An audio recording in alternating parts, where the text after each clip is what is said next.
लोक प्रशासन विषय में एमए कर रहे विद्यार्थियों के लिए हम आज नया पेपर शुरू कर रहे हैं। सामाजिक प्रशासन। सामाजिक प्रशासन ये प्रश्न पत्र एमए फाइनल के विद्यार्थियों के लिए है। सामाजिक प्रशासन को शुरू करने से पहले हम संक्षेप में समझें कि आज के विश्व में अधिकांश देशों में लोक कल्याणकारी राज्य है। 18वीं शताब्दी वो समय था जब हस्तक्षेपवादी राज्य की अवधारणा प्रचलित थी, जहां व्यक्ति के कल्याण के बारे में राज्य नहीं सोचता था।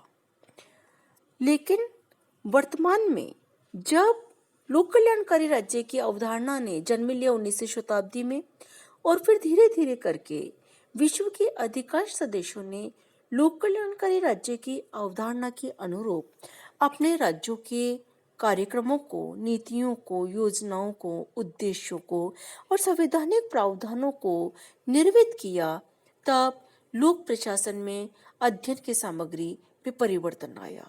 लोक प्रशासन का क्षेत्र विकसित हो गया। लोक प्रशासन के अंग के रूप में अन्य विषयों का प्रवर्तन हुआ और लोक प्रशासन के अंग के रूप में जो विषय हमारे सामने आए उनमें एक विषय है सामाजिक प्रशासन। सामाजिक प्रशासन को हम एक लोक कल्याणकारी राज्य के संदर्भ में समझें तो पहले हमें समझना होगा कि लोक कल्याणकारी राज्य कितना महत्वपूर्ण है। जहां पुलिस राज्य डार्विन के सिद्धांत पर चलता था कि व्यक्ति अपने अस्तित्व के लिए संघर्ष करता है और जो सशक्त व्यक्ति होता है वह बचा रह जाता है और निर्बल व्यक्ति समाप्त हो जाता है। लेकिन डार्विन के सिद्धांत के विपरीत लोक कल्याणकारी राज्य में बेसहारा और अशक्त लोगों के लिए भी जीवन जीने का पर्याप्त अवसर होता है।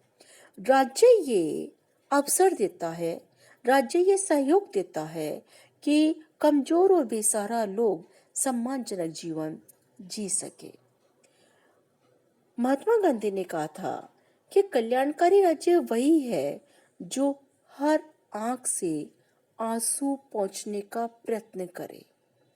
हर आंख से आंसू पोंछने का प्रयत्न राज्य करे, अर्थात राज्य इस प्रकार से प्रशासन चलाएं, इस प्रकार से कार्यक्रम चलाएं कि दुखी व्यक्तियों के दुख को राज्य सहारा देकर हर सके। और जब राज्य की यह अवधारणा आई तो राज्य के कार्यों में परिवर्तन आया, बल्कि राज्य के कार्य बढ़ने लगे और सामाजिक क्षेत्र में भी राज्य कार्य करने लगा। किस प्रकार राज्य का कार्य क्षेत्र प्रशासन से बढ़कर आगे बढ़कर राज्य तक समाज तक विस्तारित हो गया और सामाजिक प्रशासन का विकास हुआ, इसको हम बाद में समझेंगे। पहले हम ये समझते हैं कि सामाजिक प्रशासन का अर्थ क्या है।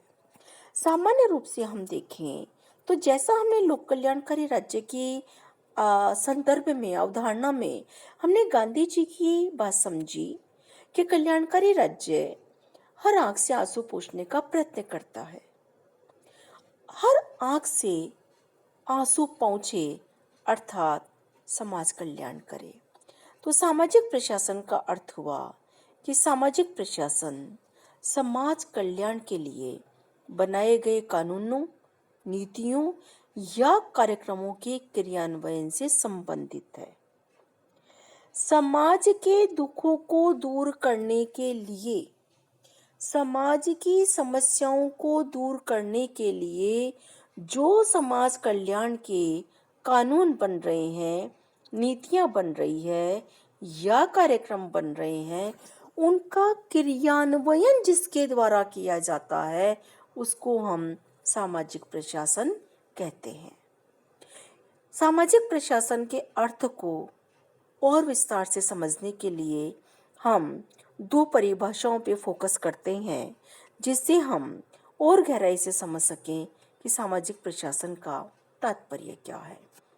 एंथोनी फोर्डर ने कहा कि सामाजिक प्रशासन कल्याण व्यवस्था के अध्ययन से संबंध है, विशेषतया सरकार द्वारा प्रायोजित सामाजिक सेवाएं इसमें सम्मिलित है।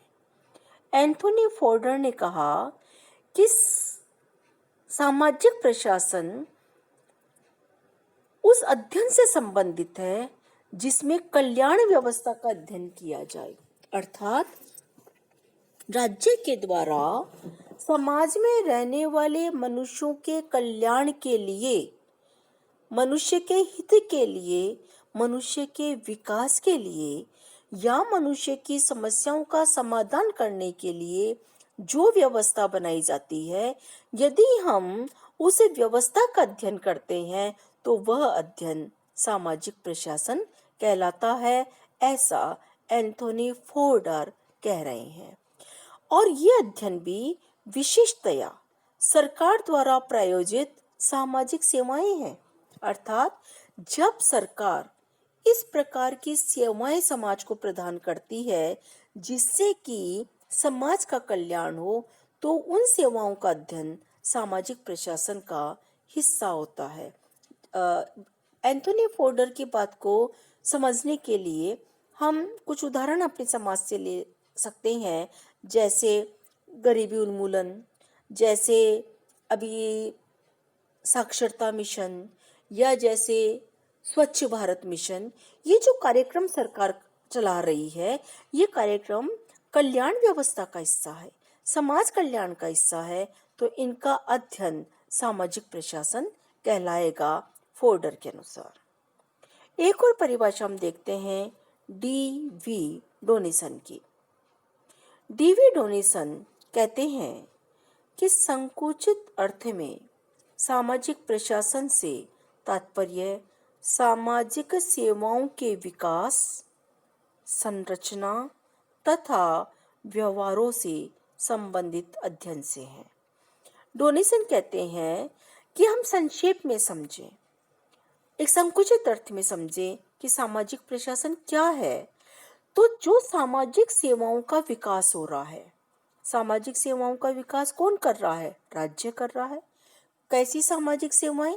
जैसे जातिगत समस्याओं से मुक्त होने के कार्यक्रम, आदिवासियों या बीमार व्यक्तियों की सेवा से संबंधित कार्य, ये सामाजिक सेवा है। तो सामाजिक सेवाओं का विकास राज्य कर रहा है ताकि जनता का कल्याण हो सके। तो सामाजिक जब सेवाओं का विकास होता है तो उन सेवाओं को प्रदान करने के लिए संरचनाओं का भी विकास होता है। रोगियों का इलाज करने के लिए अस्पताल बनाए जा रहे हैं, तो ये संरचना का विकास हुआ। अनुसूचित जाति जनजाति के विकास के लिए आयोग की स्थापना की जा रही है, तो ये सामाजिक सेवाओं के विकास के साथ साथ संरचना का भी स्थापना हो रही है, संरचना का भी विकास हो रहा है। और वो संरचनाएं जिस प्रकार व्यवहार कर रही है कि सामाजिक जीवन में समस्याओं का निराकरण हो सके और ज़्यादा से ज़्यादा कल्याण हो सके, इसका अध्ययन जब हम करते हैं तो डोनेसन के अनुसार वो सामाजिक प्रशासन है। संक्षेप में सामाजिक प्रशासन का तात्पर्य है ऐसा अध्ययन हम अपने विषय में शामिल करते हैं जो सामाजिक सेवाओं से संबंधित है, सामाजिक सेवाओं की आपूर्ति करने वाली संरचनाओं से है, उस व्यवहार का अध्ययन है जो कि सामाजिक समस्याओं का समाधान निकालती है या सामाजिक विकास करती है। तो सामाजिक प्रशासन का अर्थ हुआ समाज कल्याण के कानून, नीतियों और कार्यक्रमों का अध्ययन। इस बात को हम आगे बढ़ाएं कि सामाजिक प्रशासन पढ़ने की आवश्यकता क्या है। जब हम सामाजिक प्रशासन में सामाजिक सेवाओं का अध्ययन कर रहे हैं तो हम संक्षेप में समझें कि सामाजिक सेवाओं का उद्देश्य क्या है। जैसे जैसे हम विषय में आगे बढ़ते जाएंगे तो हम सामाजिक प्रशासन को और विस्तार से समझेंगे। सबसे पहले हमें इस अवधारणा को समझना जरूरी है कि सामाजिक प्रशासन में हम जिस समाज कल्याण की बात कर रहे हैं, हम जिस सामाजिक सेवाओं की बात कर रहे हैं, इन सामाजिक सेवाओं का उद्देश्य क्या है। जब हम उद्देश्यों को समझ लेंगे तो हमारे लिए समझना सरल हो जाएगा कि सामाजिक प्रशासन में हम किस प्रकार की नीतियों का जिक्र करें, किस प्रकार के कार्यक्रमों की बात करें और उन कार्यक्रमों की क्रियान्विति किस प्रकार से होनी चाहिए, इसका हम विश्लेषण करें। तो सबसे पहले सामाजिक सेवाओं के उद्देश्य हम समझते हैं। सामाजिक सेवाओं के उद्देश्य में सबसे पहला उद्देश्य है सामाजिक न्याय की स्थापना। सामाजिक न्याय की स्थापना। भारतीय संविधान में सामाजिक न्याय संविधान की प्रस्तावना का हिस्सा है। सामाजिक न्याय का तात्पर्य इतना है कि व्यक्ति और व्यक्ति के बीच में किसी भी प्रकार का भेद ना हो। एक व्यक्ति का जन्म किस जाति में हुआ है, एक व्यक्ति का जन्म किस मजहब में हुआ है, इस आधार पर ना तो किसी व्यक्ति को विशेष अधिकार मिले और ना किसी व्यक्ति को हेय समझा जाए। जब व्यक्ति और व्यक्ति के बीच में किसी प्रकार का भेद ना हो, सम्मानजनक व्यवहार किया जाए तो उसे हम सामाजिक न्याय कहते हैं। किसी भी देश में सामाजिक सेवाओं का महत्वपूर्ण उद्देश्य है कि वहाँ के समाज में सामाजिक न्याय की स्थापना हो। इस सामाजिक न्याय के लिए महत्वपूर्ण बात है समानता हो। तो सामाजिक सेवाएं इस प्रकार से हो कि समानता के अधिकार को सुनिश्चित किया जा सके। समानता का मतलब हुआ कि व्यक्ति और व्यक्ति के बीच में किसी भी प्रकार का भेद ना हो। इस समानता के अधिकार से सामाजिक न्याय की स्थापना होगी। भारत के संविधान में समानता न केवल भारतीय संविधान की प्रस्तावना में उल्लेखित है, वरन मूल अधिकारों में भी समानता के अधिकार को शामिल किया गया है। स्त्री और पुरुष में किसी भी प्रकार की असमानता नहीं होनी चाहिए, ये हमारा अधिकार है। लेकिन सामाजिक व्यवस्था कुछ अलग प्रकार की है। जातिगत आधार पर किसी भी प्रकार का भेद नहीं होना चाहिए, ये समानता का अधिकार है। किंतु समाज में हम देखते हैं कि भेदभाव विद्यमान है। तो सामाजिक सेवाएं देने का उद्देश्य है कि ये जो समानता का अधिकार हमें प्राप्त है संविधान के द्वारा, इसे इन सामाजिक सेवाओं के माध्यम से सुनिश्चित किया जाए कि समानता का व्यवहार दिखाई भी दे, केवल संवैधानिक अधिकार बनकर, केवल आदर्श बनकर ना रह जाए, वरन व्यवहार में दृष्टिगत भी हो। सामाजिक सेवाओं का एक अगला उद्देश्य हुआ शोषण से मुक्ति। शोषण से मुक्ति का तात्पर्य हुआ कि एक व्यक्ति की जो भी मजबूरी है, विवशता है, बेचारगी है, उसका नाजायज फायदा न उठाया जाए, बेगार ना ली जाए, शारीरिक यातना ना दी जाए, उसको आर्थिक शोषण उसका आर्थिक शोषण ना किया जाए। तो शोषण से मुक्ति दिलाना सामाजिक सेवाओं का उद्देश्य है। बहुत सारे उदाहरण हैं जिनसे सिद्ध होता है कि हमारे देश की व्यवस्था में इस प्रकार की सामाजिक सेवाएं हैं जो शोषण से मुक्ति दिलाने के लिए प्रयासरत है। जैसे बाल श्रम उन्मूलन, 14 वर्ष से कम आयु के बच्चों से आप श्रम नहीं ले सकते, ये कानून बना हुआ है। और इस कानून के पीछे उद्देश्य है कि शोषण से मुक्ति, बेगार नहीं ले सकते। जितना श्रम लिया जा रहा है उस श्रम का पूरा भुगतान किया जाना चाहिए किसी श्रमिक को। अगर भुगतान नहीं किया जा रहा तो वह शोषण है और इस शोषण से मुक्ति के लिए कानून बना हुआ है।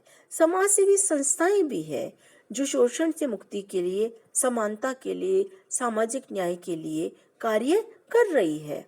और देश का कानून भी है, देश की नीतियां भी हैं जो समानता, सामाजिक न्याय और शोषण से मुक्ति के लिए कार्य कर रही है।